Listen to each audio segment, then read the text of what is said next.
Hi, everyone. Welcome to this week's episode of Silent Generation. Today, we're joined by my friend Steve, otherwise known as Marquisdefacade.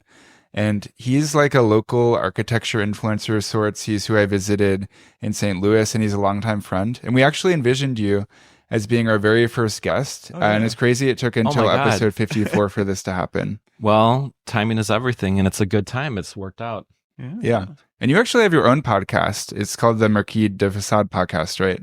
Correct. But I focus mainly, it's almost like a travel log for me. I'm a Chicagoan, born at South Chicago Hospital on East 93rd, raised in the South suburbs, but I always was on the South Side every weekend, especially at like 97th and Commercial, because my mom grew up there.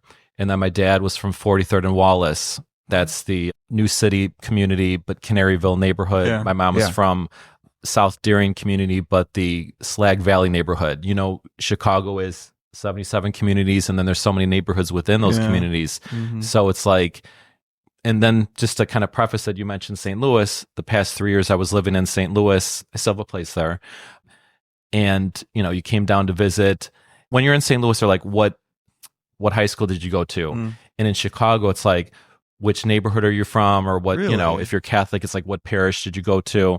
So having lived somewhere different than Chicago for 3 years, it's kind of fun to see the differences, like the questions when you first meet someone.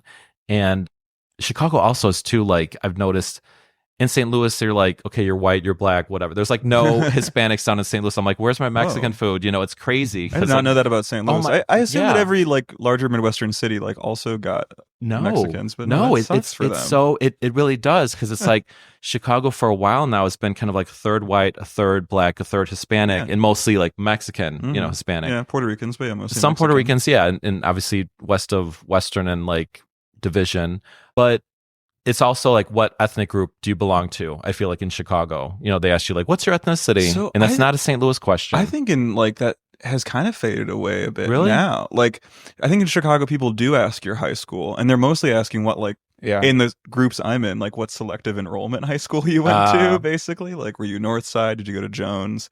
That kind of thing. But I think in an older, like, more working class, less hyper professionalized Chicago, it was, like, what, like, what Catholic school did you go to? Where'd you play sports? Well, my high school just had its 10-year reunion a week ago.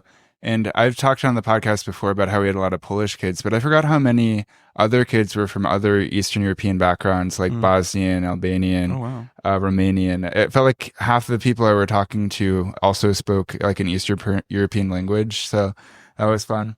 But I didn't mention the topic yet. We're doing historic preservation this week. And you're a really good guest to have because you know so much about our city, about St. Louis. And then you've traveled all over the country. You have thousands of pictures of old buildings throughout our country that have been preserved. And you're like a really great guest for this topic. Thank you. No, I was just in Detroit. I love the Midwest. And then having been in St. Louis for 3 years, I really discovered more of the South and the West. Like, I never thought I'd be such a fan of Oklahoma. And I've been to every major city in Oklahoma. I love Mississippi. I've been to every major city there. So, but in historic preservation, obviously we're focusing on Chicago. We're all here. But it's interesting to see how other cities have kind of like risen to the occasion of trying to protect their cultural heritage, their architectural heritage, and others have not. Like, I've been to Tulsa a million times now in the past 3 years, and they've lost so much of their great downtown Art Deco architecture. So it's just... Yeah.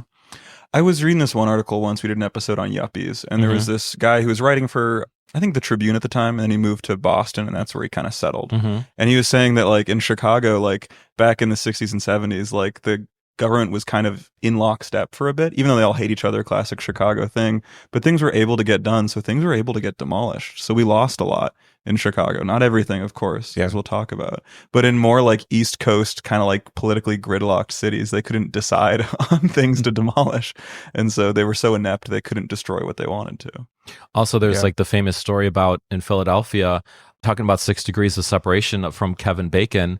Kevin Bacon's dad was in Philadelphia, and he was like notorious for destroying a lot of the architectural heritage of Philadelphia, and he wanted to bulldoze Philadelphia's gorgeous city hall. And have you either of you been to that? Yeah, city? at one point it was the tallest building in the country, I think. Yeah. And he was just like, oh, let's take, just get rid of it. Let's put up like, some brutalist structure. And I guess it was just cost prohibitive to destroy it that it was saved. And that's what's happened in many cities where it's like too poor to destroy. Exactly. Yeah. Too mismanaged. Asheville, North Carolina was like that too. I don't know how much of it got destroyed in the hurricane, but it was well preserved because they just didn't have money to tear things down. And now it's like a hippie power center. Asheville and mountain biking too.